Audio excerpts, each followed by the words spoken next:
భాగంలో నిర్గమాకాండము 30వ అధ్యాయము మొదటి వచనాన్ని మనం ఒకసారి చదువుకుందాం. మరియు ధూపము వేయుటకు నీవు ఒక వేదికను చేయవలెను, తుమ్మకర్రతో దానిని కుటుంబ క్షేమాభివృద్ధి నిమిత్తము ఏర్పాటు చేయబడిన ఈ కూడికలో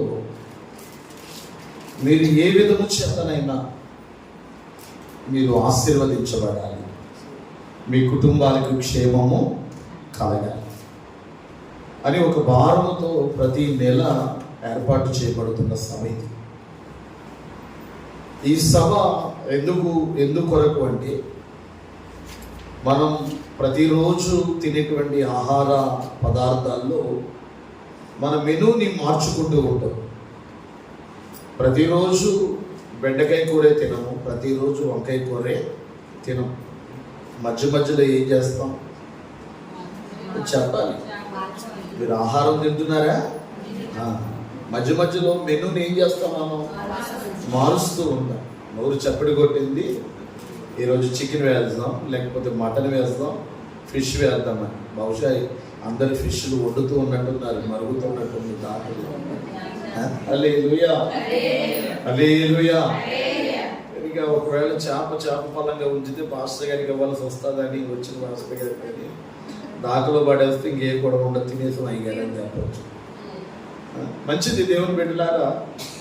మన క్రైస్తవ జీవితంలో ఆధ్యాత్మిక అభివృద్ధి కొరకు మనము మెనూని మారుస్తున్నట్లుగా మధ్యలో డిఫరెంట్ ఫుడ్ ఐటమ్ని మనం ఏర్పాటు చేసుకుంటున్నట్టుగా మన ఆత్మీయ క్షేమాభివృద్ధి కొరకు ఏర్పాటు చేసే కూడిక.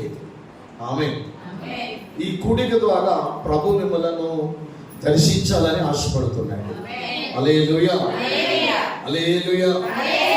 ప్రియ దేవుని బిడ్డలారా, ఈరోజు దేవుని లేఖనములో నుండి చదువుకున్నటువంటి వాక్యాన్ని మనం ధ్యానం చేస్తే, దేవుడైన యెహోవా మోషేతో మాట్లాడుతూ, మోషే నీవు నా కొరకు ఒక ధూప వేదికను తయారు చేయవలెను అని చెప్పాడు. దేవుడైన యెహోవా మోషేతో మాట్లాడితే ఏమన్నాడంటే, బాబు మోషే నీవు నాకు ఒక ధూప వేదికను చేయవలెను అని చెప్పాడు. చాలండి, ఒక ధూప వేదికను చేయాలి. ఏం చేయాలంట? గట్టిగా చెప్పాలి. ధూప వేదికను తయారు చేయమని ఎవరితో చెప్పాడు? దేవుడు మోషేతో చెప్పాడు. ప్రియ దేవుని బిడ్డలారా, ఈ లేఖనములో ఉన్న ఈ విషయాన్ని గమనిస్తే, ఈ ధూప వేదిక దేని కొరకు దేవుడు తయారు చేయమన్నాడు? దీని యొక్క విశిష్టత ఏమిటి? దీనికి ఉన్నటువంటి ప్రాముఖ్యత ఏమిటి?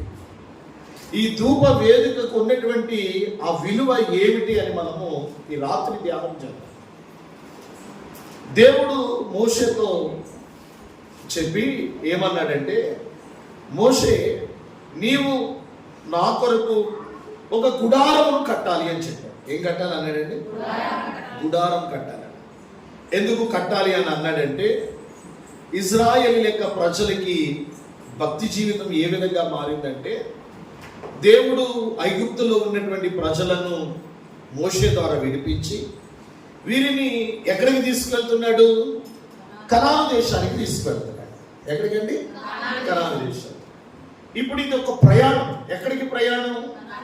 కనాను దేశానికి ప్రయాణం. ఐగుప్తు దేశం నుండి కనాను దేశానికి వెళుతున్న ఈ ప్రయాణంలో ఇశ్రాయేలీయుల యొక్క భక్తి జీవితం ఏ విధంగా ఉందంటే, వీళ్ళకి ఆకలేస్తున్నప్పుడు మోషే దగ్గరికి వెళ్ళారు. అయ్యా మాకు ఆకలేస్తుందంటే మోషే గారు ప్రార్థన చేశారు. ఆకాశం నుండి ఏం పంపించాడు దేవుడు? గట్టిగా చెప్పాలి, గట్టిగా చెప్పాలి. మన్నాని పంపించాడు. మన్నా తినేస్తున్నారు. తిన్న తర్వాత కడుపు నిండుతుంది, దాహం వేస్తుంది. అయ్యా మాకు దాహానికి నీళ్లు కావాలి అంటే మరలా దైవజనుడి దగ్గరికి వెళ్తే దైవజనుడు గట్టిగా చెప్పాలి ప్రార్థన చేస్తే దేవుడు నీళ్లు ఇచ్చాడు. అవునా కదా? ఆహారం తింటున్నారు, నీళ్లు తాగుతున్నారు. ఇక వీరు తిన్న తర్వాత తాగిన తర్వాత వీళ్ళు ఏం చేస్తున్నారంటే, నడవడం వలన అలసిపోవడం వలన ఏం చేస్తున్నారంటే పండుకుంటూ పోతున్నారు. ఏం చేస్తున్నారు? పండుకుంటూ పోతున్నారు. ఇప్పుడు వీరి యొక్క ఆధ్యాత్మిక ప్రయాణంలో, వీరి యొక్క విశ్వాస ప్రయాణంలో ఏదైనా భక్తికి సంబంధించిన అనుభవాలు కనబడ్డాయి అక్కడ? గట్టిగా చెప్పాలి, కనబడలేదు. మన మన మన పితరులు ఎలా ఉన్నారంటే కానా, పేనా, సోనా. అంటే ఏంటి? తినటం, తాగటం, పండుకోవటం, అంతేగాని ఇంక వాళ్ళకి ఏ అనుభవాలు లేవు. మీరు గమనించండి, ఐగుప్తు నుండి బయలుదేరిన వీరి ప్రయాణ యాత్రను మనం చూడగలిగితే వారి ప్రయాణ యాత్రలో తిండి కోసం అడిగారు. అర్థమవుతుందా? పానీ కోసం, నీళ్ళ కోసం అడిగాడు. ఇక అలసిపోయిన తర్వాత ఏం చేస్తున్నారంటే నిద్ర. ఇవన్నీ దేవుడు చూస్తాడు. నా ప్రజలు ఆకలేస్తే వాడికి అన్నం పెడుతున్నాను, దాహం వేస్తే నీళ్ళిస్తున్నాను, అలసిపోతే నిద్రపోతున్నారు.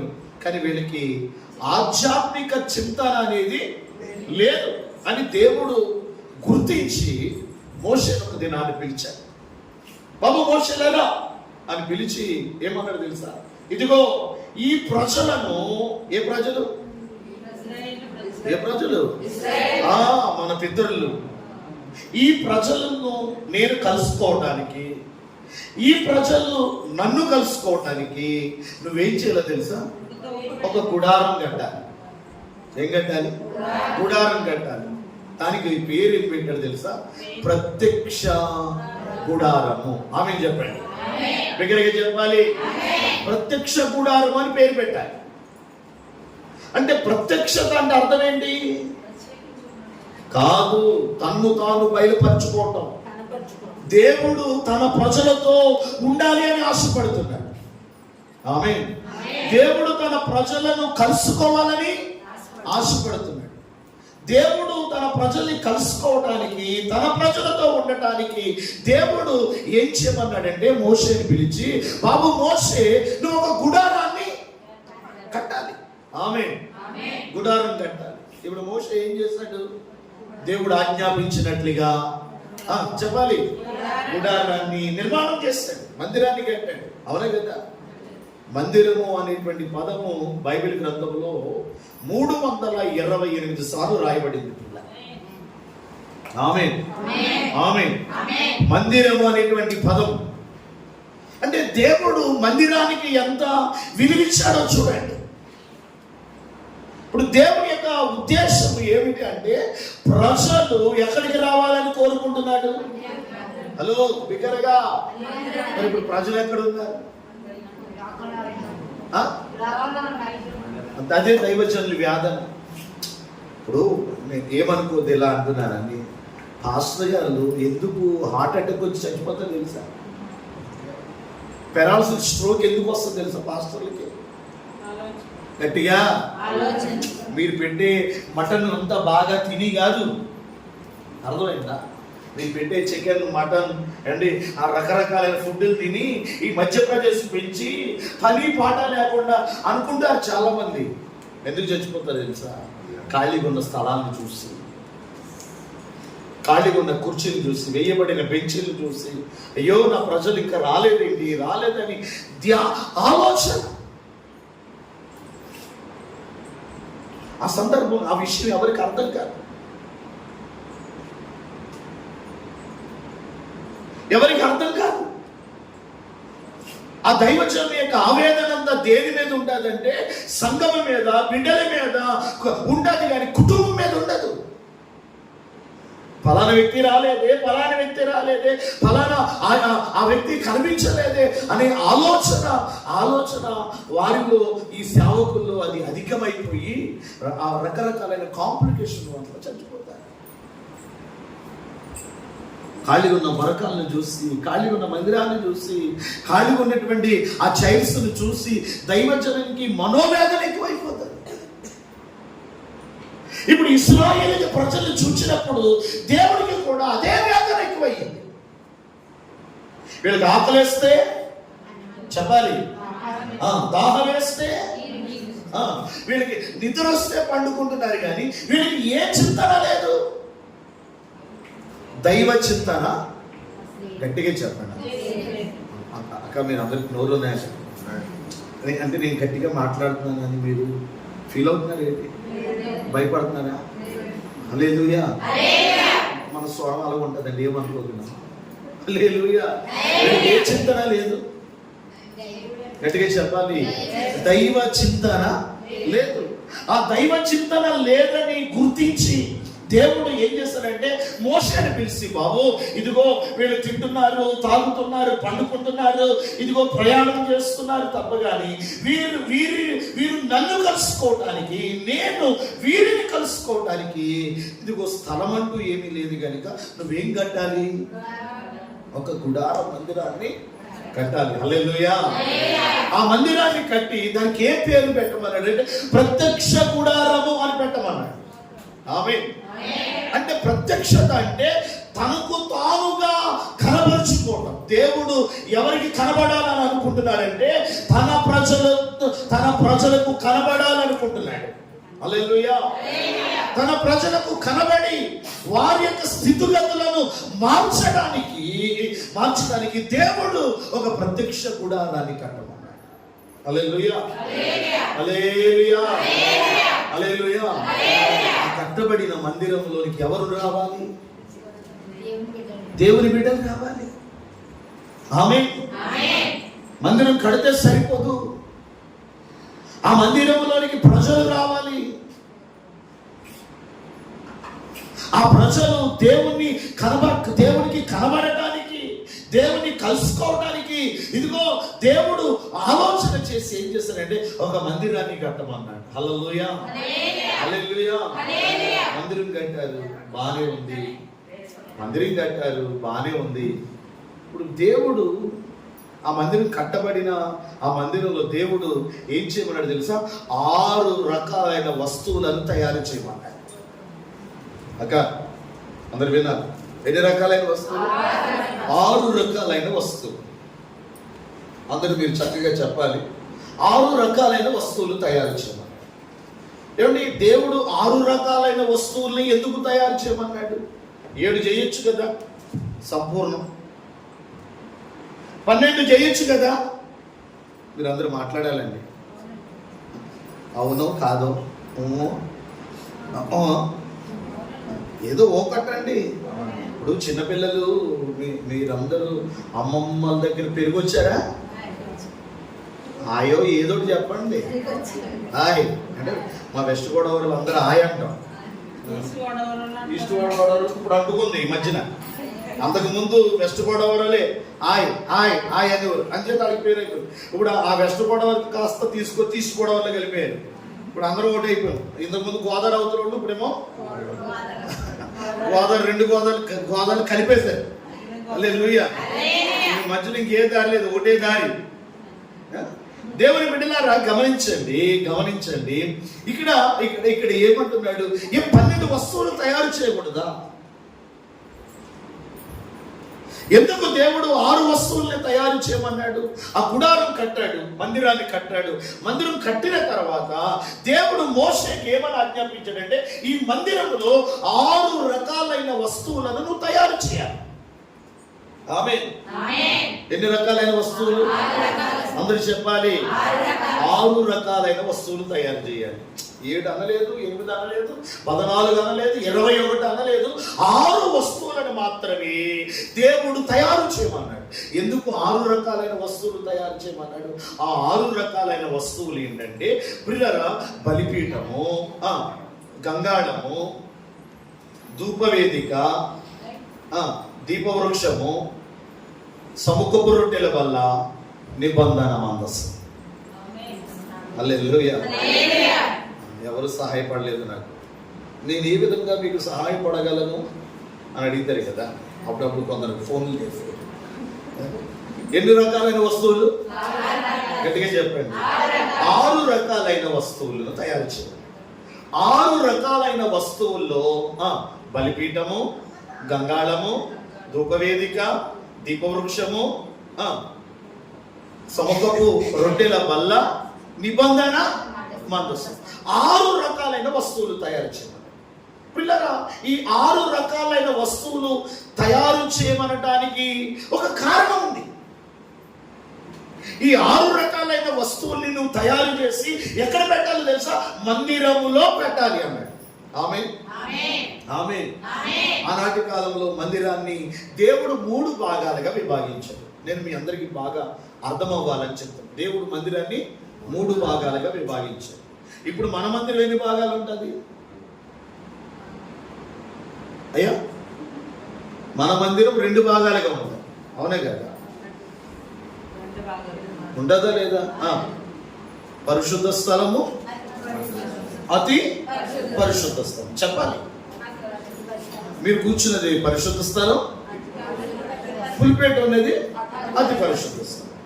దేవుడు పాత నిబంధన కాలంలో గుడారాన్ని కట్టమన్నప్పుడు కూడా ఆ గుడారాన్ని 3 భాగాలుగా విభాగించాడు. అది ఎట్లా అంటే, మనము ఈ పైనుంచి వెళతాం, కానీ దేవుడు బయట నుండి లోనికి తీసుకొచ్చాడు మందిరాన్ని. హల్లెలూయా.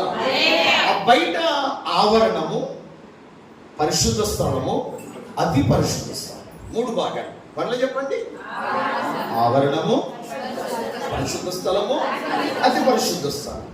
ఈ తయారు చేయబడిన 6 పరికరాలు ఉన్నాయి.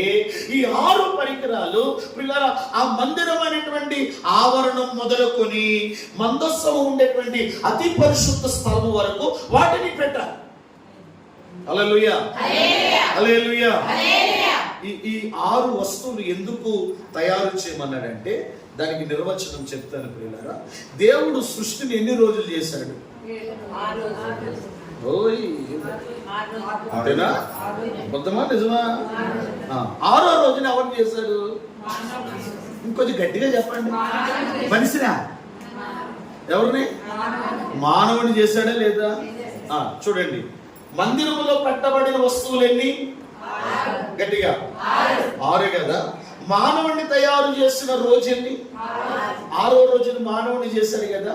6 సంఖ్య దేనికి సూచన? 6 మానవుని సంఖ్య. 6 ఏ సంఖ్య? మానవుని సంఖ్య. ఆమేన్. ఇప్పుడు 6 రకాలైన వస్తువులు దేవుడు ఎక్కడ పెట్టమన్నాడు? కొంచెం బిగ్గరగా. మందిరమా? మందిరమా? మందిరం. హల్లెలూయా. మందిరంలో పెట్టబడిన వస్తువులు ఏంటండి? కొంచెం బిగ్గరగా. ఎంత బాగా మాట్లాడుతారు మీరు, చాలా మంచోళ్ళండి. నరేంద్రపురం విశ్వాసం చాలా మంచోళ్ళు. హల్లెలూయా. కనుక 6 రకాలైన వస్తువులు మందిరంలో పెట్టమన్నాడు, అవునా కదండి? ఇప్పుడు మానవుని ఎప్పుడు చేస్తాడు దేవుడు? 6వ రోజున. అంటే 6వ రోజున తయారు చేయబడిన మనిషి దేనికి సూచన అంటే 6 వస్తువులకు సూచన. ఈ 6 వస్తువులు ఎక్కడ పెట్టబడ్డాయి అంటే మందిరంలో పెట్టబడ్డాయి, అవునా కదా? ఇప్పుడు మనిషి ఎక్కడికి రావాలి? అది దేవుని ప్లాన్. హల్లెలూయా. ఈ మనిషి ఏమో దేవుని మందిరంలోకి రాకుండా ఊరిలో తిరుగుతాడు, లోకంలో తిరుగుతాడు. అర్థమైందా మీకు? అక్కడెక్కడ తిరుగుతాడు. అందుచేతనే కానా పీనా సోనాలో ఉన్నటువంటి ప్రజలందరినీ ఒక చోట కూర్చడానికి దేవుడు ఏం చేస్తాడు తెలుసా? ఒక ప్రత్యక్ష గుడారాన్ని దేవుడు సిద్ధం చేశాడు. హల్లెలూయా, హల్లెలూయా. 7 తయారు చేయలేదు, 14 తయారు చేయలేదు, 21 వస్తువులు తయారు చేయలేదు. 6 వస్తువులు ఎందుకు తయారు చేస్తాడంటే ఈ 6 వస్తువులు మందిరములో కనబడాలి దేవునికి. ఆమేన్. ఇప్పుడు విశ్వాసం అయినటువంటి నీవు, దేవుని బిడ్డవైనటువంటి నీవు లోకంలో కాదు కనబడటం, దేవుని మందిరములో కనబడాలి. ఆమేన్. అందుచేత కట్టబడింది మందిరం. హల్లెలూయా. చాలా మందికి నేను అంటాను మందిరం విలువ తెలియదండి. పర్లేదు అక్క, మందిరం విలువ తెలియదు. నేను కనబడకపోయినా నష్టమే ఉండదు. హల్లెలూయా, హల్లెలూయా. మనకి తిరుగుడు అలవాటు అన్నమాట. ఒక చోట బంధిస్తే నాకు చాలా కష్టంగా ఉంటుంది. ఆమేన్, ఆమేన్, హల్లెలూయా. 6 రకాలైన వస్తువులు ఎక్కడ పెట్టమన్నాడు దేవుడు? ఇప్పుడు మానవుడు ఎక్కడ ఉండాలి? అవునా కదా? మందిరం విలువ చాలా మందికి తెలియదు. మందిరం యొక్క ఆ ప్రత్యేకత కానీ, ఆ ప్రత్యక్షత కానీ, దాని మీద ఉన్నటువంటి అభిషేకము కానీ, మందిరం మీద ఉన్నటువంటి దైవికమైన ఉద్దేశాలు కానీ, ఆలోచన కానీ మానవుడు గుర్తించలేకపోతున్నాడు. కనుకనే ఆ మానవుడు ఎక్కడ తిరుగుతున్నాడు తెలుసా? సమాజంలో, లోకంలో తిరుగుతున్నాడు. అది ఎరిగిన దేవుడు నిన్ను నేను ఆశీర్వదించడానికి నువ్వు ఇక్కడికి రా అని దేవుడు ఒక ప్రత్యక్ష గుడారాన్ని కట్టాడు. హల్లెలూయా. కట్టబడిన మందిరం ఇంత శృంగారంగా తయారు చేయబడిందంటే, ఒకప్పుడు మీ మందిరానికి వచ్చినప్పుడు ఈ రూపురేఖలు లేవు. మాకు తెలుసు, మేము వచ్చాం అప్పుడు ఆన్లైన్ ప్రేయర్లు చేసేవాళ్ళం. అయ్యారు చేసావా లేదా? అడిగితే మిమ్మల్ని చూస్తున్నారంట. అవునే కదా? ఎంత ప్రయాసం, ఇంత శృంగారంగా కట్టాలా, ఇంత అద్భుతంగా తయారు చేయబడాలా, ఇన్ని రకాలైనటువంటి వస్తువులు పెట్టాలి. ఎందుకో తెలుసా? అది ఎవరిది? దేవునిది. ఆమేన్. మందిరములో దేవుని మనస్సు ఉంటుంది, గుర్తుపెట్టుకోండి. మందిరం మీద దేవుని సన్నిధి ఉంటుంది. ఆమేన్. అందుచేత ఆ మందిరాన్ని కట్టమన్నాడు. ఈ ప్రజల లోకంలో తిరగటం దేవునికి ఇష్టం లేక దేవుడు ఒక మందిరాన్ని తయారు చేయమన్నాడు, కట్టమన్నాడు. ఆ కట్టబడినటువంటి మందిరంలో 6 రకాలైన వస్తువులను ప్రభు తయారు చేయాలి. హల్లెలూయా. హల్లెలూయా. కాస్త మీకు కనువిప్పు కలగటానికి దేవుడు మాట్లాడుతున్నాడు. నేను ఏదో మర్మాలు చెప్పి నాకు జోకులు రావండి, ఏమనుకోండి. హల్లెలూయా. ఎప్పుడైనా జోక్ చేసినా అర్థం కాకపోతే కానీ ఏమనుకోకండి, వ్యంగ్యంగా కూడా నవ్వకండి. హల్లెలూయా. హల్లెలూయా. జోకులు పాస్తున్నాయి కదా, కనుక వాక్యమే చెప్తాను. నాకు తెలిసింది ఏదో 4 ముక్కలు ప్రభు నాకు నేర్పించిన సత్యాన్ని మీతో చెప్తాను. ఆమేన్. ఇప్పుడు ఆ మనిషిని దేవుడు ఎక్కడ ఉండాలనుకున్నాడు? అవునే కదా? ఇప్పుడు దేవుడు మందిరంలో ఉండాలని దేవుడు ఆశపడుతున్నాడు. మనిషి ఎక్కడ ఉండాలి? కన్ఫర్మేషన్ చేయండి. అవునా కదండి? నువ్వు ఎక్కడున్నా, ఎన్ని పనులు చేసుకుంటున్నా, నీవు దేవుని సన్నిధానంలోనికి రావాలి. హల్లెలూయా. రైట్. మంచిది. మందిరం కట్టబడింది. మందిరం కడితే సరిపోద్దా? ఆ మందిరంలో ఎన్ని వస్తువులు తయారు చేయమన్నాడు? 6 రకాలైన వస్తువులను తయారు చేయాలి. 6 రకాలైన వస్తువుల్లో 6 రకాలైన వస్తువుల గురించి చెప్పడానికి నేను ఇక్కడ లేదు. అందులో ఒక వస్తువు అయినటువంటి ఒక పరికరము గురించి మాత్రమే నేను ఈ రోజు మీతో మాట్లాడాలని ఆశపడుతున్నాను. హల్లెలూయా. ఆయన దేవుడు ఏమన్నాడంటే, ఇదిగో మోషే ఈ మందిరములో నువ్వేం తయారు చేయాలి? ఒక ధూప వేదికను తయారు చేయాలి. ఆమేన్. గట్టిగా చెప్పాలి. ఏం తయారు చేయాలంట? ధూప వేదిక. ధూపము వేసేటువంటి ఒక వేదికను తయారు చేయాలి. ఇది ఒకటే లైన్ కానీ అందులో 2 పదాలు ఉంటాయి మనకి. ఒకటి ధూపము, 2 వేదిక. ఆమేన్. దేవుడు మోషేతో ఏం చెప్పాడంటే, మందిరం కట్టాలి, మంచిదే. ఆ కట్టబడినటువంటి మందిరంలో మీరేం చేయాలో తెలుసా? మీరు ఒక ధూప వేదికను, గట్టిగా చెప్పాలి, మీరు ఒక ధూప వేదికను సిద్ధం చేయాలి. హల్లెలూయా. హల్లెలూయా. ధూప వేదిక దేనికి సూచన అంటే దేవునిని కలుసుకోవడానికి సూచన. ఆమేన్. నిన్ను దేవుడికి దగ్గరగా చేసేది ధూప వేదిక. కొంచెం గట్టిగా చెప్పండి. ఆమేన్ అనకండి, కొరమేన్లాగా గట్టిగా చెప్పండి. హల్లెలూయా. ఆ చర్చిలో ఒక ఆయన అన్నాడు, ఆమెన్ అంటాడా లేకపోతే మే అంటాడో తెలియలేదు నాకు. అంటున్నాడు ఆయన. మేకలు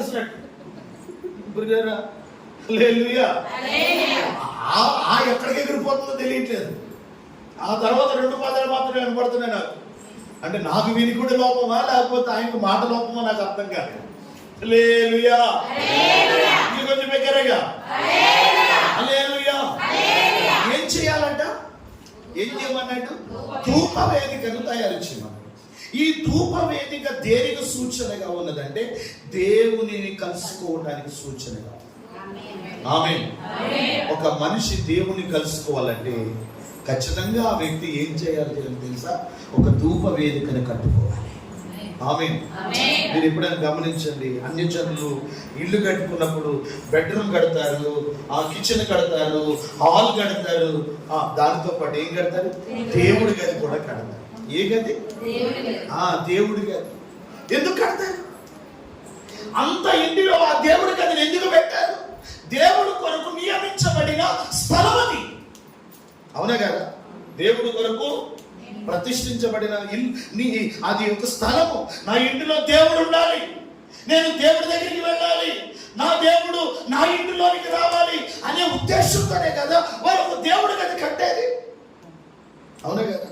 మరి నీ ఆధ్యాత్మిక జీవితంలో, నీ భక్తి జీవితంలో నువ్వేం కలిగి ఉండాలి తెలుసా? ఒక ధూప వేదికను కలిగి ఉండాలి. హల్లెలూయా. దేవుడు నిన్ను కలుసుకోవాలంటే, ఆమేన్, దేవుడు నీ యొద్దకు రావాలి అంటే, దేవుని సన్నిధి నీ ఉన్న స్థలంలోనికి రావాలి అంటే, దేవుడు నీ తల మీదకి తన అభిషేకాన్ని పంపించాలి అంటే కనుక దేవుడికి నీకు ఒక అనుసంధానమైనది ఏముండాలి తెలుసా? ఒక ధూప వేదిక ఉండాలి. ఆమేన్, ఆమేన్. ఎవడో టీవీలో అడ్వర్టైజ్మెంట్ చేశాడు, భక్తునికి భగవంతునికి అనుసంధానమైనది అంబికా దర్బార్ భక్తి. ఏంటంటే గుర్తు ఏంటంటే భగవంతునికి, భూమి మీద ఉన్న భక్తునికి అనుసంధానాన్ని కలిగించేది అగరబత్తి అంట. ఏంటండి? అంబికా దర్బార్. హల్లెలూయా. ఒక ఒత్తే మనిషిని దేవుణ్ణి దగ్గర చేసేస్తే ఈ బడికి అందరూ దేవుళ్ళు అయిపోతుంది. అర్థమైందా? ఒక వ్యక్తిని దేవునితో కనెక్ట్ చేయగలిగిన ఏంటో తెలుసా అండి? ధూప వేదిక. ఆమె చెప్పాలి బిగ్గరగా, సత్తువతో గట్టిగా చెప్పగలగాలి. ఆమేన్. ఒక మనిషిని దేవుడితో కనెక్ట్ చేసేది, ఒక మనిషిని దేవుడితో కలపగలిగేది ఏంటో తెలుసా? ధూప వేదిక. ఆమేన్. అందుచేతనే దేవుడు అన్ని పరికరాలను నిర్మించమని, తయారు చేయమని చెప్పిన దేవుడు ఈ ధూప వేదికను ఎందుకు తయారు చేయమన్నాడంటే, ప్రియమైనటువంటి దేవుని బిడ్డలారా, ఒక మనిషిని దేవుడితో కనెక్ట్ చేసేది ధూప వేదిక. అందుచేతే మన గృహాల్లో అది దేవుడి గదిని ఎందుకు పెడతారు అనుకుంటున్నారు? హల్లెలూయా, హల్లెలూయా. దేవుణ్ణి కలుసుకునేది. ఆమేన్, ఆమేన్, ఆమేన్. ఆ దేవుణ్ణి కలుసుకునేటువంటి స్థలమే ధూప వేదిక. హల్లెలూయా, హల్లెలూయా, హల్లెలూయా. పిల్లరా, మందిరం కట్టడం ఎంత ప్రాముఖ్యమో, కట్టిన మందిరంలోనికి నువ్వు రావడం అంత ప్రాముఖ్యం. హల్లెలూయా. మందిరం కట్టడం గొప్ప సంగతే, కానీ ఆ కట్టబడినటువంటి మందిరం ఉందే, ఆ మందిరంలో నువ్వు దేవుడికి కనబడాలి. ఆమేన్. ఆ కనబడాలి. ఆ కనబడటమే గొప్ప ధన్యత దేవుని బిడ్డలు. హల్లెలూయా. అందుచేత తన ప్రజల్ని కలుసుకోవటానికి ఇదిగో దేవుడైన యెహోవా మోషేని పిలిచి మోషేతో ఏమంటున్నాడంటే, ఇదిగో మోషే నీవు నాకు ఒక ధూప వేదికను కట్టాలి. ఆమేన్. ధూప వేదికను కట్టాలి. ప్రియులారా, ఇందులో రెండు భాగాలు మనకు కనపడతాయి. ఒకటి ధూపము, రెండు వేదిక. గట్టిగా చెప్పండి, వేదిక. ఇప్పుడు నేనెవరో తెలియపరచబడాలి అంటే ఈ వేదిక ఉండాలి. అవునా కదా? నువ్వెవరో తెలియాలి అంటే ఒక వేదిక కావాలి. నిన్ను పరిచయం చేసేవాడు కావాలి. ఆ పరిచయం చేసే వ్యక్తి లేకపోతే నేనెవరో తెలియదు కదా మీకు. అవునా కదా? నేనెవరో తెలియాలంటే మీ అందరికీ కనబడేలాగా ఒక వేదిక మీద నేను నిలబడాలి. నన్ను గురించి పరిచయం చేసేవాడు కావాలి. దేవుడికి నువ్వెవరో తెలియాలి అంటే నీ జీవితంలో ఏముండాలి తెలుసా? ఒక వేదికను తయారు చేసుకోవాలి. ఆమేన్. ఈ భక్తి జీవితంలో వేదికను తయారు చేసుకోవాలి. మీరు చూడండి, మన పరమ ప్రభు అయిన యేసుక్రీస్తు వారు మన కొరకు ఈ లోకంలో మరణించడానికి వచ్చిన మన పరమ తండ్రి 33.5 సంవత్సరాలు తన సేవా జీవితంలో భూమి మీద ఆయన బ్రతికిన కాలంలో ఆయన చేసిన అనుభవాలను చూడండి. ఒకసారి బైబిల్ గ్రంథంలో చూడండి, ఆయన ప్రార్థన చేయడానికి వేదికలను తయారు చేసుకున్నాడట. చూడండి పిల్లరా, ఇదిగో మత్తయి శుభవార్త 26వ అధ్యాయము 36 వచనాన్ని చదవండి. అంతటి యేసు వారితో కూడా గెత్సెమనే అనబడిన చోటికి వచ్చి అక్కడికి వెళ్ళి ప్రార్థన చేసి వచ్చే వరకు మీరు ఇక్కడ కూర్చుంటుడని శిష్యులతో చెప్పాడు. ఆమె చెప్పండి అందరూ.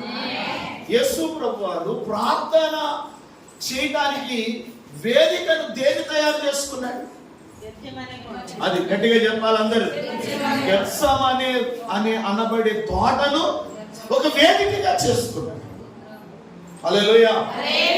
యేసు ప్రభు వారు ప్రార్థన చేయడానికి వేదికను దేని చేసుకున్నాడు?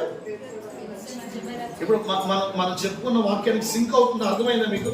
మోషేతో దేవుడు ఏం చెప్పాడు? నువ్వు ఒక ధూప వేదికను, అంటే వేదిక కావాలా లేదా? గట్టిగా చెప్పాలి, వేదిక కావాలా లేదా?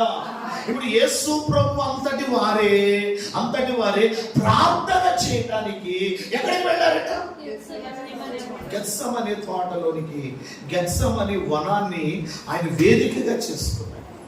గెత్సెమనే అనగా గానుగా అని అర్థం, నలపబడిన జీవితం. ఒక వ్యక్తి దేవుని యొక్క సాన్నిధ్యంలోనికి వెళ్ళి నలపబడే అనుభవంలోనికి రావాలి. హల్లెలూయా, నలపబడే అనుభవంలోనికి రావాలి.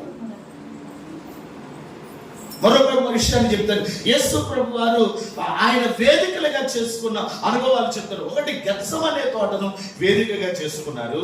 రెండవది చూడండి, మార్కు శుభవార్త 1వ అధ్యాయము 35వ వచనం చదవండి దేవుని బిడ్డ. 1వ అధ్యాయం 35వ వచనం. ఆయన పెందల కడ నిలిచి ఇంకను చాలా చీకటి ఉండగానే బయలుదేరి అరణ్య ప్రదేశమునకు వెళ్ళి అక్కడ ప్రార్థన చేయించుండెను. ఆమె చెప్పండి, ఎక్కడికి వెళ్ళి? అమ్మ గట్టిగా చెప్పండి. చూసారు, అరణ్య ప్రదేశాన్ని యేసు ప్రభు వారు వేదికగా చేస్తారు. అక్కడ వింటున్నారా? ఏం చేసుకున్నారు? అరణ్య ప్రదేశాన్ని వేదిక, అంటే ప్రార్థనకు ఆయన ఒక వేదికను సిద్ధం చేసుకున్నాడు. యేసు ప్రభు అంతటి వారే ఆయన ప్రార్థన చేయడానికి, తండ్రితో మాట్లాడటానికి, తండ్రిని కలుసుకోవడానికి, ఇదిగో తండ్రి చిత్తాన్ని తెలుసుకోవడానికి, తన ఉద్దేశాలు తండ్రితో మాట్లాడటానికి యేసు ప్రభు దేవుడు గెత్సెమనే అనబడినటువంటి వనాన్ని వేదికగా చేసుకున్నాడు. రెండవది, ఆయన తన జీవితంలో ఆయన ఇదిగో అరణ్యాన్ని వేదికగా చేసుకున్నాడు. ప్రార్థనకు అరణ్యాన్ని వేదికగా చేసుకున్నాడు. హల్లెలూయా, హల్లెలూయా, హల్లెలూయా. గమనించండి దేవుని బిడ్డలారా, గమనించండి, అరణ్యమును వేదికగా చేసుకున్నాడు. మూడవ సందర్భాన్ని మనం ఆలోచన చేస్తే చూడండి, మార్కు సువార్త 6వ అధ్యాయము 45వ వచనంలో మనం చూడగలిగితే ఆయన జనసమూహము పంపివేసినంతలో దోణి ఎక్కి అద్దరునున్న బెత్సెదా. మార్కు సువార్త 6వ అధ్యాయము 46వ వచనం. ఆయన వారిని వీడుకొల్పి ప్రార్థన చేయటకు కొండకు వెళ్ళను. దేవునికి స్తోత్రం కలుగును గాక. అక్క అందరు తలలు పైకెత్తండి, ఒక మంచి స్తోత్రం చెప్పండి. హల్లెలూయా. నాకు అనిపిస్తుంది ఎల్లవయ్యా అంటున్నారు, వెళ్తామమ్మా అంటున్నాను నేను. హల్లెలూయా, బిగ్గరగా హల్లెలూయా. ఇక్కడ చూడండి, 3 సందర్భాలను నేను మీకు చూపించాను. యేసు ప్రభు వారి యొక్క లైఫ్ స్టైల్, ఆయన మనకు ఒక మోడల్. ఆమేన్. ఆయన మనకు ఒక మోడల్ గా నిలబడ్డాడు. మీరు గమనించండి, పాత నిబంధన కాలములో దేవునిని కలుసుకోవడానికి దేవుడు మోషేతో చెప్పాడు, ఒక వేదికను తయారు చేయాలని చెప్పాడు. చెప్పాడా లేదండి? చెప్పాడా లేదా? ఇప్పుడు యేసు ప్రభు వారు ప్రార్థన చేయడానికి వేదికలను ఏమి ఏర్పాటు చేసుకున్నాడు? గట్టిగా, గెత్సెమనే తోట, అరణ్య ప్రదేశము, కొండ ప్రాంతం ఏర్పాటు చేసుకుని ఆయన అక్కడికి వెళ్ళి ఏం చేస్తారట? ప్రార్థన చేస్తారు. మీరు గమనించండి, అక్కడ ఒక అద్భుతమైన మాట ఉందండి. యేసు ప్రభు వారితో అస్తమాట ఎవరు తిరిగేవారు? గట్టిగా శిష్యులు తిరిగేవారు కదండి. అయ్యో మోనండి, గట్టిగా చెప్పండి. అమ్మగారికి దండం పెట్టు, అయ్యగారికి దండం పెట్టు అన్నది తెలుసు కదా. సంక్రాంతి టైంలో గంగిరెద్దు వస్తుంది కదా మన ఇంటికి. గంగిరెద్దులో అంటాడా లేదా? అది కూడా నువ్వు అంటలేదండి. మీరు అంత గట్టిగా ఉన్నారేంటండి? హల్లెలూయా, మెత్తపడండి. హల్లెలూయా. మీరు అందరూ చక్కగా మాట్లాడాలి దేవుని బిడ్డలారా. మీ అందరికి అర్థమయ్యే రీతిలో చెప్తున్నాను. నేనేదో 100 మందికి 1000 మంది మధ్యలో చెప్పేంత వాక్యాన్ని నేను చెప్పట్లేదు, మీకు అర్థమయ్యే కోణంలో చెప్తున్నాను. మీకు మీ ఆత్మీయ ఎదుగుదల కొరకు ఆమేన్. మీరు గమనించండి, యేసు ప్రభు వారు ప్రార్థనకు, ఇదిగో ఆ ప్రార్థన చేయడానికి వేదికని సిద్ధం చేసుకున్నాడు కదా, ఆ వేదిక దగ్గరికి వెళ్ళడానికి ఆయన చుట్టూ ఎంతమంది ఉండేవారంట? 12 మంది శిష్యులు ఉండేవారు, జనసమూహం ఉండేవారు. మీరు గమనించండి, యేసు ప్రభు వారు ప్రార్థన చేయడానికి వెళ్ళాలి అనుకున్నప్పుడు వారిని వీడుకొల్పి అని రాయబడింది అక్కడ. Note this point. వీడుకొల్పి, వారిని విడిచిపెట్టి ఆయన కొండకు వెళ్ళెను, ఆయన అరణ్యములోనికి వెళ్ళెను. ఆయన వారిని విడిచిపెట్టి గెత్సెమనే తోటలోనికి వెళ్ళెను. ప్రార్థన జీవితానికి ఆటంకపడేవారు, పరిస్థితులైనా వ్యక్తులైనా ఎవరైనా నీకు ఆటంకపడితే వారిని విడిచిపెట్టి ఇదిగో నువ్వు ఎక్కడికి వెళ్ళాలి? ప్రార్థన చేయడానికి విడిచిపెట్టాలి. అది బంధువులే కావచ్చు, స్నేహితులే కావచ్చు, చుట్టాలే కావచ్చు, ఇంకొక ఏదైనా కావచ్చు. హల్లెలూయా, హల్లెలూయా. ఆండ్రూ ముర్రే అనేటువంటి దైవజనుడు ఒక అద్భుతమైన సందర్భాన్ని చెప్పాడు ప్రియ. ఆండ్రూ ముర్రే అనేటువంటి దైవజనుడు ఆయన ఏమన్నాడు తెలుసా? సహోదరుడా, సహోదరి, ప్రార్థించు, ప్రార్థించు, ప్రార్థించు, గంటల తరబడి ప్రార్థించు, అల్పాహారం మాని ప్రార్థించు, నిద్ర మాని ప్రార్థించు, స్నేహితులైనా విడిచిపెట్టి ప్రార్థించు. అద్భుతమైన మాట కదా. ఏం విడిచిపెట్టమన్నాడు? ప్రార్థించు, ప్రార్థించు, ప్రార్థించు. ఏం మానుకోవాలి?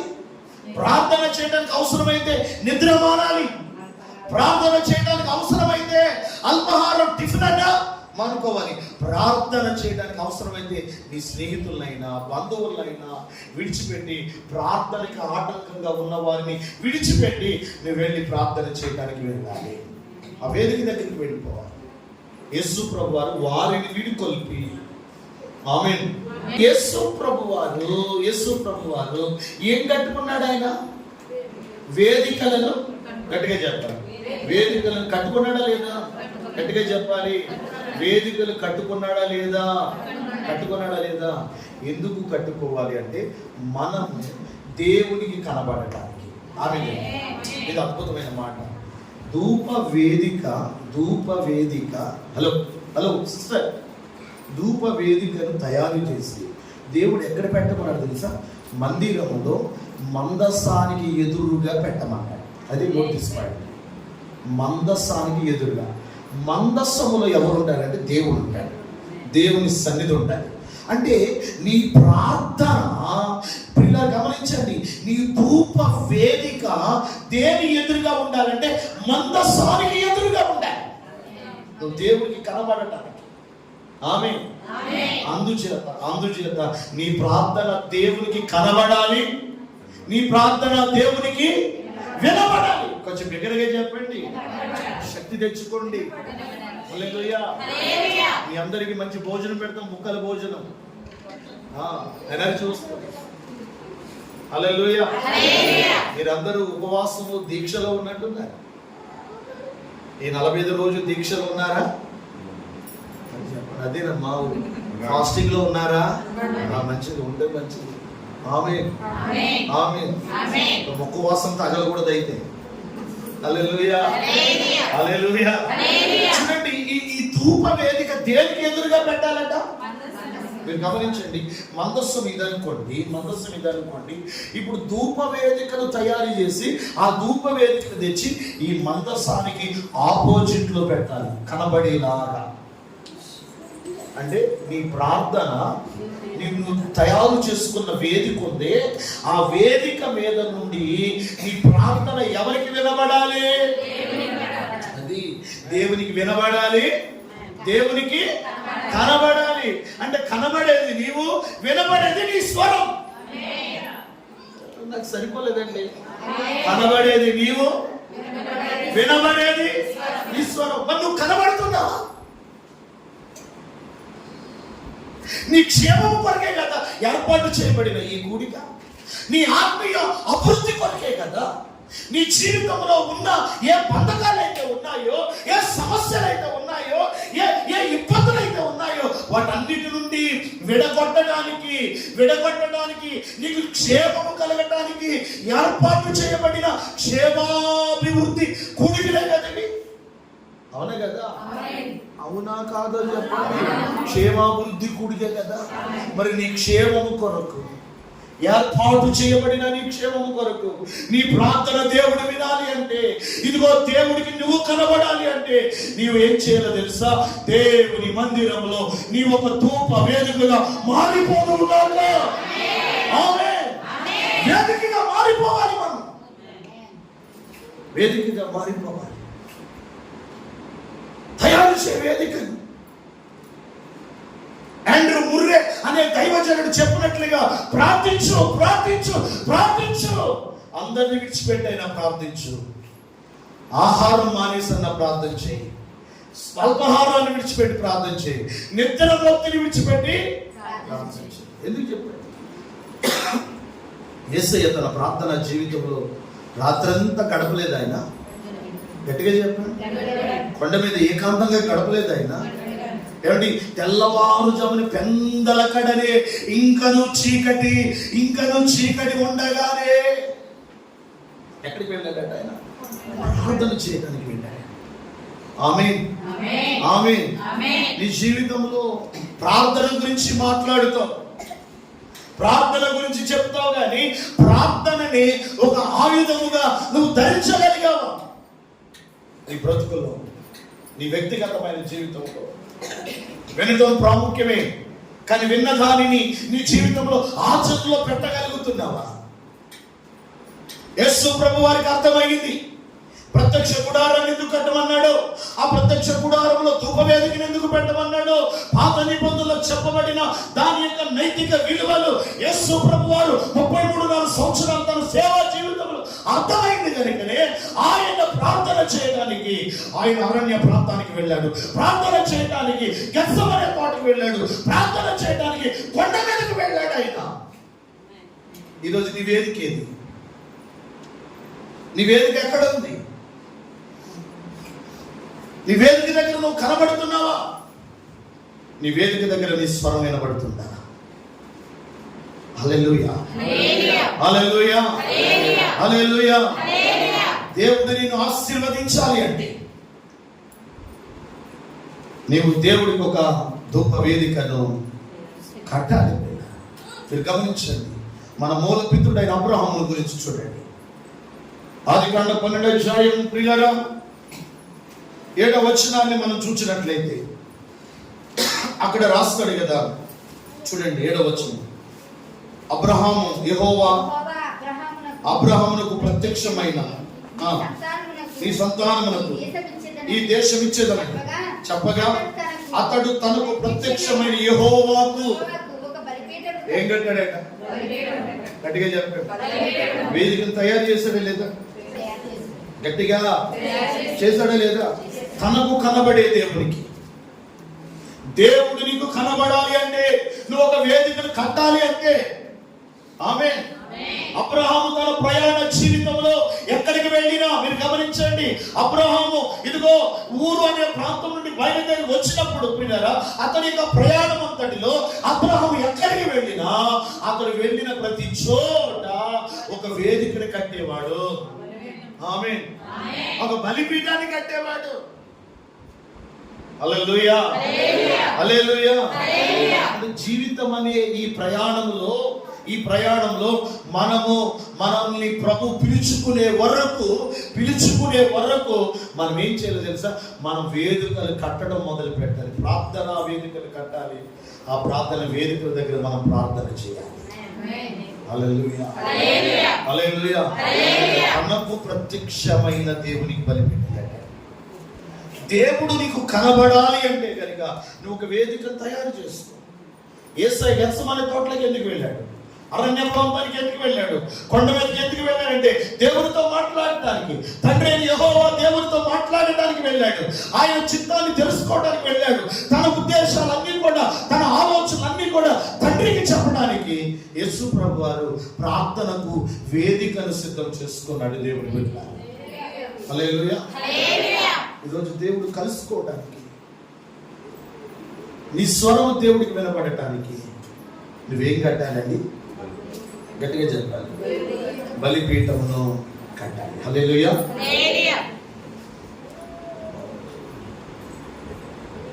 హల్లెలూయా. నా మాటలు ముగించే ముందు ఇంకొక మాట చెప్పి నేను ముగిస్తాను. వేదికను కట్టాలి అని చెప్పాడు. ధూప వేదిక. ఇప్పుడు వేదిక తయారయ్యింది. గట్టిగా చెప్పండి, వేదిక తయారు. ఇప్పుడు వేదిక దగ్గర ఏం చేయాలి? ఆమేన్. వేదిక కడితే సరిపోదు. ఆమేన్. ఆ వేదిక దగ్గర నువ్వు ధూపం వేయాలి. హల్లెలూయా. హల్లెలూయా. చూడండి ఇప్పుడు ఇలారా, వేదిక కడితే సరిపోతుందా? వేదిక ఉంటే సరిపోతుందా? సరిపోదు. ఆ వేదిక దగ్గర నువ్వేం చేయాలి తెలుసా? వేదిక దగ్గర ధూపం వేయాలి. అందుచేతని మోషేతో అన్నాడు, ధూప వేదిక. గట్టిగా చెప్పండి, ధూప వేదిక. వేదిక ఉండాలి. వేదిక తయారు చేసిన తర్వాతనే ధూపం వేయాలి. వేదికలో ఎక్కడ ధూపం ఎక్కడ వేస్తాం? ఆమేన్. ఆ ధూపము అనగా అర్థమేంటో తెలుసు? పొగ. ధూపం అంటే ఏంటండి? పొగ. అంటే మన ప్రార్థన ఒక పొగ వలె దేవుని సన్నిధికి వెళ్ళగలగాలి. హల్లెలూయా. ఆ పొగ వలె వెళ్ళాలి. అందుచేతనే ఇదిగో సొలొమోను భక్తుడు రాస్తూ అంటాడు కదా పరమగీతంలో, ధూమ స్తంభము వలె. చూడండి పరమగీతము 3:6 అంటాడు కదా, ధూమ స్తంభము వలె అరణ్య మార్గముగా వచ్చినది ఏంటి? అక్క ఆ మాటే చెప్పండి. ధూమ స్తంభము వలె ఎక్కడి నుంచి వెళ్తుందంట? అంటే ధూపము పొగ. మీరు గమనించండి, పొగ ఇది ఎట్లా పోతుందంట? అరణ్య మార్గము గుండా ఒక స్తంభము వలె వెళుతున్నది. ఏమిటి? ఆ ధూపమే ప్రార్థన. గట్టిగా చెప్పండి, ఆ ధూపమే ప్రార్థన. హల్లెలూయా. ఇప్పుడు వేదిక కట్టడం ఒక వంతు అయితే, ఆ వేదిక దగ్గర నువ్వేం చేయాలి? ధూపము వేయాలి. హల్లెలూయా. హల్లెలూయా. ఇప్పుడు మీరు గమనించండి, ఈ ధూపము, ఈ పొగ పిల్లరా రెండు జరగాలి. ఒకటి దేవుని దృష్టిలోనికి వెళ్ళాలి, దేవుని సన్నిధికి వెళ్ళాలి. నీ ప్రార్థన ఎవరి దృష్టికి వెళ్ళాలి? నీ ప్రార్థన ఎక్కడ నుండి వెళ్ళాలి? దేవుని సన్నిధిలో నుండి వెళ్ళాలి. ఆమేన్. ఆమేన్. నువ్వు వేదికను తయారు చేసిన తర్వాత ఆ ధూప వేదిక దగ్గర నువ్వు ధూపం వేయాలి. ఆమేన్. మీరు అబ్రహాం గురించి కొంచెం కిందకు వస్తే 8వ వచనంలో అనుకుంటా, అక్కడ అబ్రహాము తాను ప్రయాణమయ్యి బేతేలుకును తూర్పునకు మధ్యన ఒక బలిపీఠమును కట్టి అక్కడ యెహోవా నామమున ప్రార్థన. గట్టిగా చెప్పండి, ఏం చేశాడు? బలిపీఠం కట్టాడు, ప్రార్థన చేశాడు లేదా? బలిపీఠం వేదికను తయారు చేసిన తర్వాత అలా వదలలేదు. ఏం చేస్తారు తెలుసా? ఆ వేదికని కట్టిన తర్వాత అబ్రాము, శారమ్మ, లోతు ముగ్గురు కూడా ఏం చేస్తారు తెలుసా? ఆ బలిపీఠం దగ్గర ముగ్గురు నిలబడి ప్రార్థన చేశారు. యెహోవా నామమున ప్రార్థన చేశాను అని రాయబడింది. అవునా కదండి? అవునా కదా? గట్టిగా చెప్పాలి, అవునా కదా? ప్రార్థన ప్రారంభించారు అక్కడ లేదా? ఆమె ఇప్పుడు నువ్వు ధూప వేదిక కట్టడం ఎంత ప్రాముఖ్యమో, కట్టబడిన ఆ ధూప వేదిక దగ్గర నువ్వు ధూపము వేయగలిగిన అనుభవంలోనికి రావాలి. ఆమె ఆ ధూపం వేయగలిగిన అనుభవంలోనికి రావాలి. అందుచేతనే ఈ ప్రార్థన అనే ధూపము ఎక్కడికి వెళ్ళాలండి? పైకి వెళ్ళగలగాలి. ఆమె ఈ ప్రార్థన అనేటువంటి ధూపము ఎప్పుడైతే పైకి వెళతాదో దేవుని కార్యాలు భూమి మీదకి నీ పట్ల దేవుడు జరిగిస్తాడు. హల్లెలూయా. హల్లెలూయా. హల్లెలూయా. హల్లెలూయా. దేవుని బిడ్డలారా, అందుచేతనే మీరు గమనించండి, వర్షాలు ఎప్పుడు పడతాయి తెలుసా? అబ్బా మాకు తెలియదండి, మాకు తెలియదు. హల్లెలూయా. హల్లెలూయా. మీరు గమనించండి, భూమి మీద ఉన్న నీరు ఉండదా?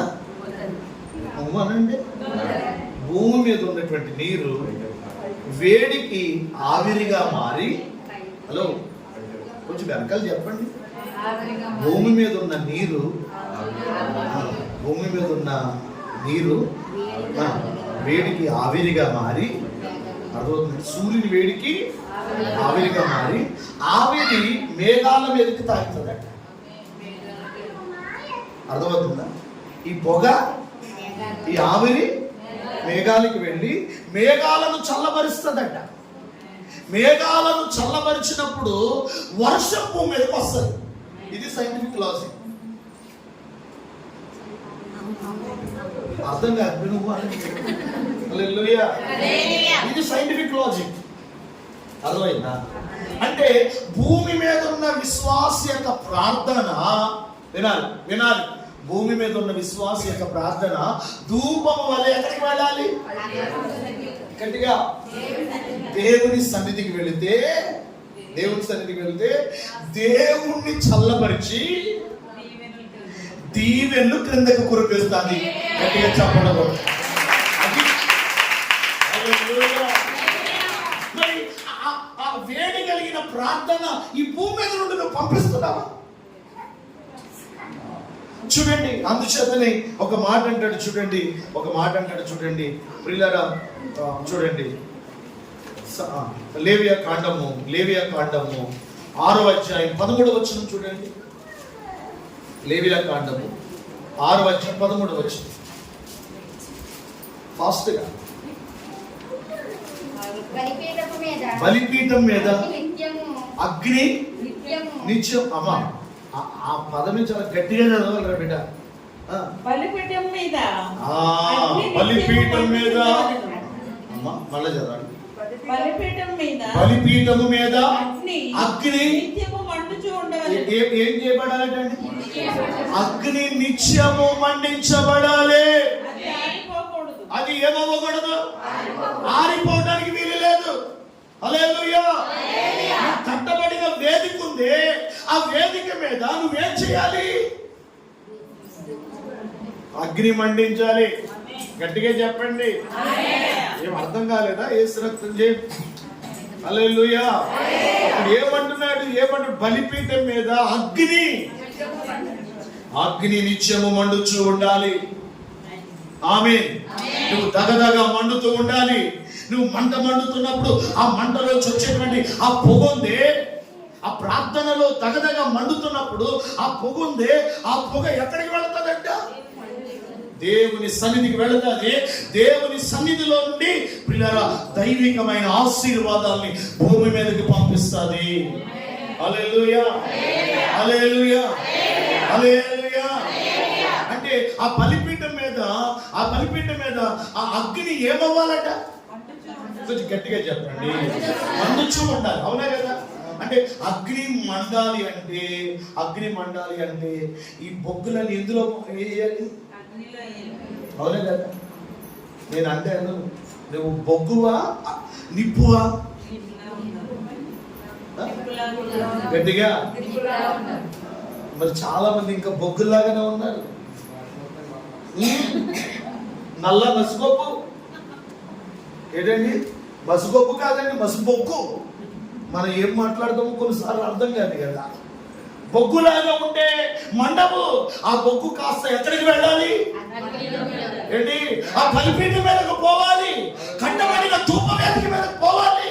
ఆ మండుచున్న ఆ నిప్పులలో ఆ బొగ్గుగా ఉన్న నీవు వేయబడితే నీవు ఒక నిప్పుగా మారిపోతావు. హల్లెలూయా, హల్లెలూయా. ఈరోజు అందుచేతనే అంటున్నాడు, ఆ బలిపీఠం మీద అగ్ని ఆరకూడదు, ఆరిపోకూడదు. ఆమేన్. అది మండుతూ ఉండాలి. అది నిత్యము మండబడాలి. హల్లెలూయా. అది మండుతూ ఉంటే ఆ మంటలోంచి వచ్చేటువంటి ధూమం ఉంటది. ఆ ఎక్కడికి వెళ్తుందండి? అది దేవుని సన్నిధికి వెళ్తుంది పిల్ల. అందుచేత అంటాడు చూడండి, ఒక మాట దానికి లింక్ చూపిస్తాను, నేను లింక్ చూపిస్తాను చూడండి. లేవియా కాండము 9వ అధ్యాయము 24వ వచనం చూడండి. 24వ వచనం.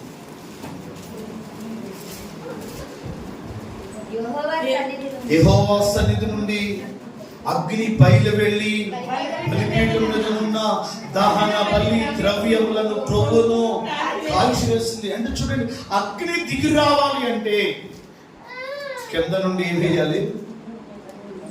కింద నుండి ఏం వేయాలి? మంట పెట్టాలి. ఆమేన్. మరి ఆ మంట ఉందా? నువ్వు రగిలించబడుతున్నావా? నిప్పుగా ఉన్నావా? బొగ్గుగా ఉన్నావా? ఆమేన్. నువ్వు బొగ్గుగా ఉంటే నీవు జీవితంలో ఏ దీవెనను నీవు అన్నటికీ స్వతంత్రించుకోలేవు. ఈరోజు నా ప్రభు చెప్తున్నాడు, ఈ ఆశీర్వాద కుటుంబ క్షేమాభివృద్ధి ఏర్పాటు చేయబడిన ఈ కూడికలో నీ మీదకి దేవుని యొక్క ఆ సన్నిధి దిగి రావాలి అంటే ఖచ్చితంగా నువ్వు ఎలా మారిపోవాలి తెలుసా? నీవు పొగ్గుగా ఉన్న నీవు ఇదిగో ఒక నిప్పుగా మారిపోవాలి. హల్లెలూయా. అలా మారు. దేవుని కార్యాలు చూస్తా. హల్లెలూయా. కింద ఉన్నటువంటి ఆ వేడి పిల్లరా అది పైకి వెళ్ళి మేఘాలను చల్లబరిచి వర్షాన్ని కురిపిస్తుందండి. ఆమేన్. నువ్వు చేస్తున్న ఈ ప్రార్థన దేవుని సింహాసనాన్ని కదిలించగలగాలి, దేవుని సన్నిధిని కదిలించగలగాలి. హల్లెలూయా. దేవుని సన్నిధిని వణికించగలగాలి. హల్లెలూయా. హల్లెలూయా. అలాంటి ప్రార్థన నువ్వు చేయగలగాలి. నీ జీవితంలో వేదికుంటే సరిపోదు, ఆ వేదిక మీద ఏం కట్టాలి తెలుసా? నువ్వు ధూపము వేయగలగాలి. హల్లెలూయా. అందుచేతని ఏలియా బలిపీఠాన్ని చూడండి. ఏలియా బలిపీఠాన్ని మనం చూడగలిగితే ఏలియా పిల్లల ఇదిగో ఆకాశంలో నుండి దేవుని యొక్క శక్తిని భూమి మీదకి దించాడు. ఎవరు? ఒక్క మనుషుడు. ఆమేన్. ఒకే ఒక్క మనుషుడు. ఆయన గురించి ఏం రాయబడింది తెలుసా?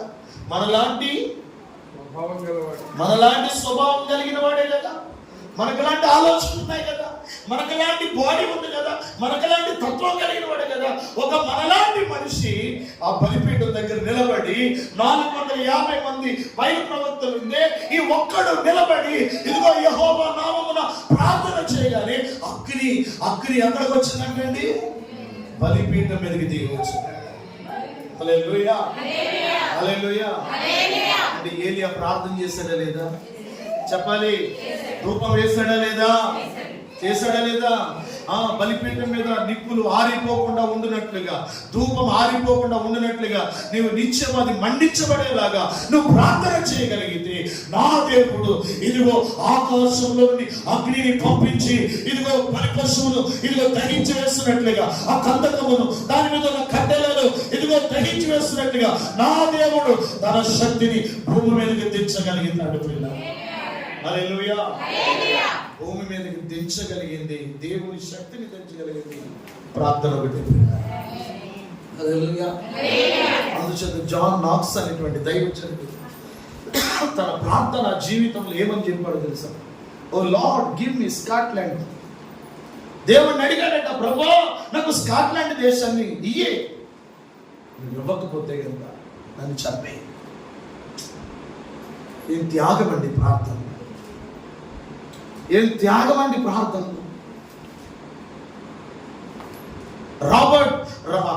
రాబర్ట్ అనేటువంటి ఒక గొప్ప దైవజనుడు ఇదిగో అతడు నరమాంస భక్షకుల మధ్య సువార్త ప్రకటించడానికి వెళ్ళినప్పుడు, నేను అవసరమైతే చచ్చిపోతాను, నేను చచ్చిపోతున్నప్పుడు ఆ ప్రజల కోసం ప్రార్థన చేసి చచ్చిపోతాను.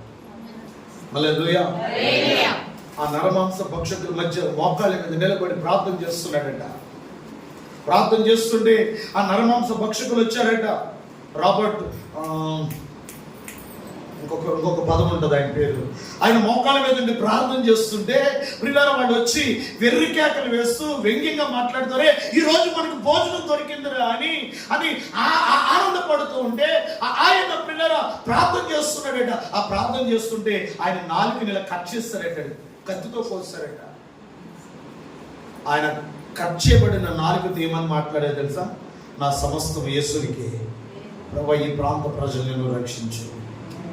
హల్లెలూయా. అందరు అన్నారట, ఇల్లోళ్ళందరూ 5 గంటల్లో చచ్చిపోయారు, నువ్వు వెళ్ళొద్దు అని అన్నారట మిషనరీస్. ఆయన అన్నాడట, నేను వెళ్ళి ఆ ప్రజల కోసం ప్రార్థన చేస్తాను. 5 గంటలు కాదు, 5 నిమిషాలన్నా నేను బ్రతికితే చాలా దీవి మీద అడుగుపెట్టి ఇరియంజయ అనేటువంటి దీవి మీద అడుగుపెట్టి ప్రార్థన చేసి వచ్చాను. ఆయన ప్రార్థన ప్రతిఫలము ఈరోజు నరమాంస భక్షకులందరూ కూడా మారిపోయి అక్కడ ఒక చర్చ్ కట్టి దేవుని యొక్క మందిరానికి వెళుతున్నారు. ఒక మానవుని యొక్క ప్రార్థన ఒక దీవిని మార్చగలిగింది. ఆమేన్, ఆమేన్. నేను ఈ మధ్యనే నేను అండమాన్ అనే ప్రాంతానికి వెళ్ళాను. 376 దీవులు ఉన్నాయట. 376 దీవుల్లో పిల్లరా 35 దీవుల్లో మాత్రమే మనుషులు నివాసం చేస్తున్నారట. అందులో కొన్ని దీవుల్లో మాత్రమే మనుషులకి పర్మిషన్ ఉంది, మిగతాది రిస్ట్రిక్షన్స్ ఉన్నాయి. వెళ్ళడానికి అవకాశం, ఎందుకంటే అక్కడికి వెళ్ళామంటే తినేస్తారట మనుషులు. మేము 4-5 దీవుల్ని దర్శించాం. ఆ 4-5 దీవుల మీదకి వెళ్ళి ప్రార్థన చేసి వచ్చాం. ఆ దీవుల్లో అవన్నీ రక్షించబడాలి, ఆ ప్రాంతాల కొరకు ప్రార్థన చేసి వచ్చాం. కేవలం ప్రార్థన చేయడానికే అంత దూరం వెళ్ళాం.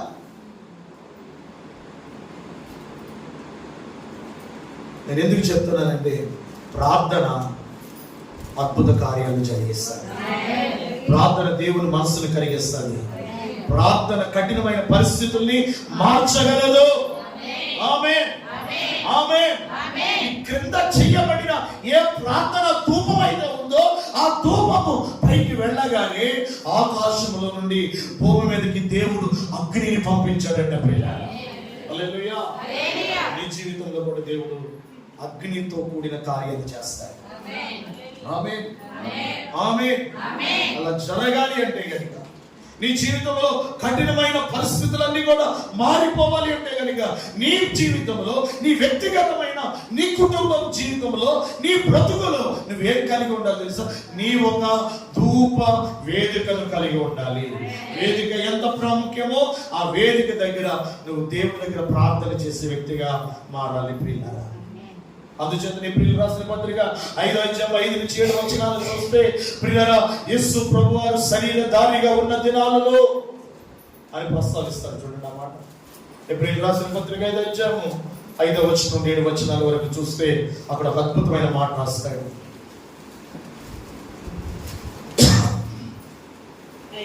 శరీరధారి అయి ఉన్నటువంటి దినములలో యేసు ప్రభువారు మహారోదనతోనూ కన్నీళ్లతోనూ తను మరణం నుండి రక్షింపగలవానికి ప్రార్థనలను, యాచనలను సమర్పించి భయభక్తులు కలిగి ఉన్నందున ఆయన అంగీకరించబడ్డాడు. ఒక మంచి ఆమె చెప్పండి గట్టిగా, ఇంకా కొంచెం బిగ్గరగా చెప్పండి. ఆమేన్. దేవుడు యేసు ప్రభువారు అంగీకరించబడ్డారట. ఎవరికి? తండ్రి అయినటువంటి దేవునికి. ఎందుకు అంగీకరించబడ్డాడు? ఎందుకు ఇష్టడిగా మారాడు? గమనించండి. యేసు ప్రభువారు తండ్రి అయిన యెహోవా దేవునికి ప్రీతికరమైన వ్యక్తిగా ఎందుకు మారిపోయాడు? ఎందుకు తండ్రికి అంగీకరించబడ్డాడు? తండ్రి ఎందుకు యేసు ప్రభువుని అంగీకరించారంటే భూమి మీద చెప్పండి, అందరూ చెప్పండి, భూమి మీద ఉన్న బ్రతికిన దినాలలో ఆయన చేసిన పని ఏంటో తెలుసా? మహారోదన. అక్క ఏంటండి? మహారోదన అండి. మహారోదన కన్నీళ్లతో తను మరణం నుండి రక్షింపగలవానికి. ఎంత అద్భుతమైన మాట అండి. ప్రార్థనలు, యాచనలు సమర్పించాలి. ఎంత గొప్ప మాట అండి.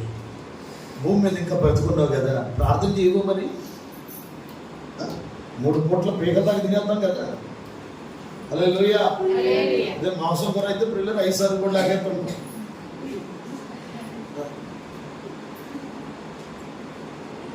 ముద్దకు తక్కువ, మొక్కకు తక్కువ అవ్వకూడదు. మొక్కకు తక్కువ అయితే పిల్లరా మ్యాటర్ రివర్స్ అయిపోతుంది అనమాట. పేట్లు జరగబడిపోతాయి. హల్లెలూయా. హల్లెలూయా. ఇప్పుడు మొక్క లేకపోతే కనీసం మొక్క లేకపోయినా కోరుకుంటేట్టు ఉండాలంటే ఒకటి. నీ జీవితంలో ప్రార్థన ఉందా?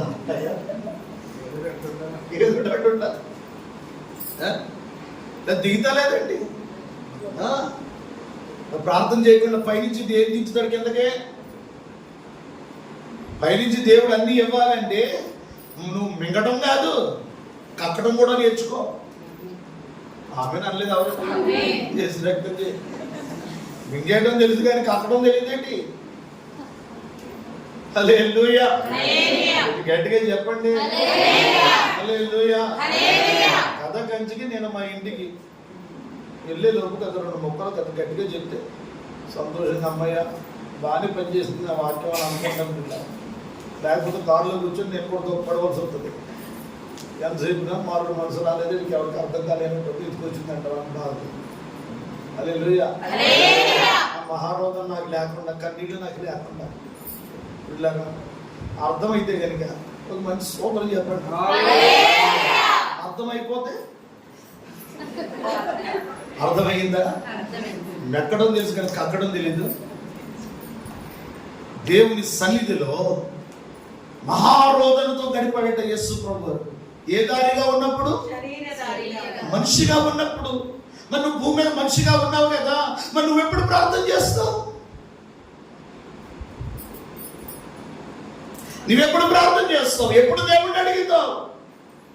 ఎప్పుడు దేవుడి దగ్గర గడుపుతావు? అన్నిటికీ టైం ఉంటుంది, కానీ ప్రార్థన చేయడానికి చాలా మందికి టైం ఉండదు. వాడు పాట పాడతాం, ప్రార్థన శక్తి నాకు కాలయ్యా నీ పరలోక. చెప్పండి, కొంచెం చెప్పండి ఏంటంట, మళ్ళీ పాడండి. ప్రార్థన శక్తి నాకు ఊగిపోతావు కావాలయ్యా. తర్వాత ఆ పరలోక అభిషేకం ఉత్తరొస్తుంది ఏంటి? ఏలి బలిపీఠం మీద అభిషేకం ఉత్తరొచ్చిందా? చెప్పండి, గట్టిగా చెప్పండి. ఆ బలిపీఠం మీద ఆ నిత్యము మండుచు ఉన్నటువంటి దాని మీద అది మండుతుందంటే ఉత్తినే వచ్చిందా? ఏం చేయాలి అక్కడ?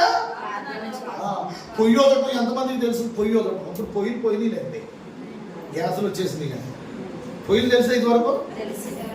అయ్యి బాబు ఎంత సిటీలో ఉన్నారా మీరు? తెలుసో లేదో చెప్పండి. పొయ్యి తెలుసు కదా. పొయ్యి మండాలంటే అప్పుడు ఏం చేసేవాడు? అమ్మా ఊదివాడు గోత్తానికి ఏముండాలి? ఉందా గొట్టం? ఇప్పుడు గొట్టం లేదు.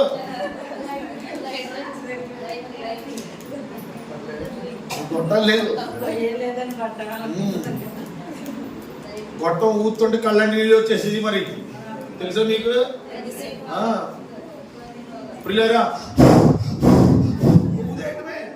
రగిలిదేటండి పెడగల పొయ్య, ఆ పొయ్య చెరుకు దుక్కు, ఆ తుక్కు ఈ దుక్కుతో మంట పెట్టి ఓదటమే.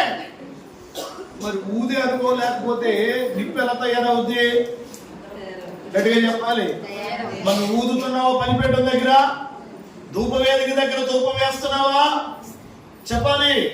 ఏలియా భక్తుని చూడండి, ఆ బలిపీఠం దగ్గర నిలబడి ఇదిగో అతడు యెహోవా నామమున ప్రార్థన చేయగానే ఆకాశములో నుండి అగ్ని దిగి వచ్చి ఆ బలిపీఠం మీద పెట్టబడినటువంటి బలి పశువును, కట్టెలను, ఆ బలిపీఠాన్ని అగ్నితో కాల్చివేస్తుంది. ఆమేన్. అగ్ని దిగి రావాలంటే ఓదటం నేర్చుకోవాలి ప్రియులారా. ఆమేన్. ఆ ఊది అనుభవం నీకుందా? ఆ ఊది అనుభవం నీకుందా? అందుచేతనే బలిపీఠం మీద అగ్ని నిత్యము మండుచూ ఉండాలి. యేసు ప్రభువారి యొక్క తన జీవన శైలిని మనం చూడగలిగితే ఆయన శరీరధారిగా ఉన్న దినాలలో ఆయన మహారోదనతోనూ కన్నీళ్లతోనూ ఏం చేశారట? తనను మరణం నుండి తప్పించగల దేవునికి ప్రార్థనలను యాచనలను సమర్పించారట పిల్ల. శరీరధారిగా భూమి మీద ఉన్నా కదా, ప్రభు నిన్ను పిలుచుకునే వరకు నీ జీవితంలో ఒక వేదికను కట్టుకో దేవుని బిడ్డ. ఆమేన్. యేసు ప్రభుని గమనించు. 33.5 సేవా సంవత్సరాలు ఆయన బ్రతికిన సంవత్సరాలలో, శరీరధారిగా ఉన్న సంవత్సరాలలో ఆయన గెత్సెమనే తోటను వేదికగా చేసుకున్నాడు. 2 అరణ్యాల వేదికగా చేసుకున్నాడు. 3 కొండను వేదికగా చేసుకున్నాడు. శరీరధారిగా ఉన్న దినాలలో ప్రార్థనలను యాచనలను సమర్పించి దేవుని చేత అంగీకరించబడ్డాడు. నీ ప్రార్థన అంగీకరించబడాలి. నువ్వు ఒక వేదికను కట్టాలి. ఆ వేదిక దగ్గర ధూపము. ఎప్పుడు ధూపం వేస్తావో అప్పుడు అగ్ని పైనుంచి కిందకి దిగి వస్తుంది. నీ చరిత్ర మారుతుంది. ఆమేన్. నీ చరిత్ర మారుతుంది. అద్భుతం జరిగింది ప్రియులారా. ఏలియా బలిపీఠం మీద దిగి వచ్చి సమస్తాన్ని కాల్చివేస్తున్నట్లుగా నువ్వు ధూపము వేయగానే దేవుని కార్యాలు నీ పట్ల ప్రభు జరిగించబోతున్నాడు. సంఘ క్షేమాభివృద్ధి కొరకు, కుటుంబ క్షేమాభివృద్ధి కొరకు ఏర్పాటు చేయబడిన ఈ ప్రార్థనలో ఒక వేదికను కట్టుకో. ఆ వేదిక దగ్గర ధూపము వేయి. యేసు ప్రభువులాగా నువ్వు ధూపం వేయగానే నా దేవుడు ఆకాశములో నుండి అగ్నిని దించి నీ ప్రార్థన అంగీకరించి నీ పట్ల గొప్ప కార్యాలు ప్రభు జరిగిస్తాడు. హల్లెలూయా. అలా జరిగించబడాలి అంటే గనక ఖచ్చితంగా ఒక ధూప వేదికను తయారు చేసుకోవాలి. ఆ వేదిక నీ జీవితంలో ఉందా? ధూపం వేసే అనుభవం ఉందా? ఈ 2 అనుభవాలను నేర్పించుకోవాలి. ఒక చిన్న ప్రార్థన చేసుకున్నావా? అందరి కళ్ళు వెండి. ఎక్కడున్న వాళ్ళు అక్కడే ఒక చిన్న ప్రార్థన. ప్రభా, నా జీవితంలో ప్రార్థనకు ఒక వేదిక కావాలి నాయన. నా జీవితంలో నాయన వేదిక దగ్గర నేను ప్రార్థన చేసి అనుభవాన్ని కలిగి ఉండాలి. బలిపీఠం కట్టిన తర్వాత అబ్రహాము, శారమ్మ, లోతు నిలబడి ప్రార్థన చేశారు. ప్రార్థన చేశారు. కొంచెం స్వరమెత్తండి.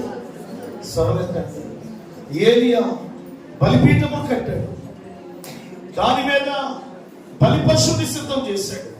దాని మీద కట్టెలను సిద్ధం చేశాడు. ఆ బలిపీఠం దగ్గర ప్రార్థన చేశాడు. ఆ వేదిక దగ్గర ప్రార్థన చేశాడు. ప్రభా, ఆకాశంలో నుండి అగ్నిని పంచు, అగ్నిని పంపించు ప్రభా అని ప్రార్థన చేశాడు. ఆ ప్రార్థన అగ్ని దిగి వచ్చింది. పిల్లరా, బలి పశువుని కాల్చేసింది. అద్భుతం జరిగింది. ఈరోజు నీ జీవితంలో అద్భుతం జరగాలి. ప్రభు దగ్గర స్వరమెత్తి ప్రార్థించాడు. ప్రభా, ఇది నా జీవితంలో ప్రార్థన గురించి ఎన్నో సందర్భాలు, వాక్యాలు, ప్రసంగాలు విన్నాను నాయన. కానీ ఈరోజు నీ దాసులు నిలబెట్టుకొని నాయన గ్రామక్షేమం కొరకు, కుటుంబ క్షేమం కొరకు ఇదిగో ఏర్పాటు చేయబడిన ఈ కూడికలో నాయన ఇదిగో మీరు మాట్లాడిన మాటను బట్టి వందనాలు నాయన. ఆనాడు మోషేతో చెప్తూ, ఇదిగో మోషే, నువ్వు ఒక ప్రత్యక్ష గుడారం కట్టు, ఆ గుడారంలో ఒక ధూప వేదికను తయారు చేయండి మీరు చెప్పారు నాయన. ఎందుకో తెలుసా? నీ ఎదురుగుండా కనబడటానికి, నీకు కనబడటానికి, మా ప్రార్థన నీకు వినబడటానికి మేము ఒక వేదికను తయారు చేసుకోమని చెప్పాను. ఆ వేదికగా మేము మారుదుముగాక, మా జీవితాలలో వేదికలు కట్టబడుదుముగాక, ఆ వేదికల దగ్గర ప్రార్థించుదుముగాక, ఆ ప్రార్థన ద్వారా ఆకాశముల నుండి అగ్ని దిగవచ్చునుగాక. అట్టి కార్యము జరిగించండి నాయన. అట్టి కార్యం జరిగించండి బాబు. అట్టి కార్యం జరిగించండి నాయన. అడగండి, ఒక నిమిషం అడగండి. అట్టి కార్యం జరిగించండి నాయన.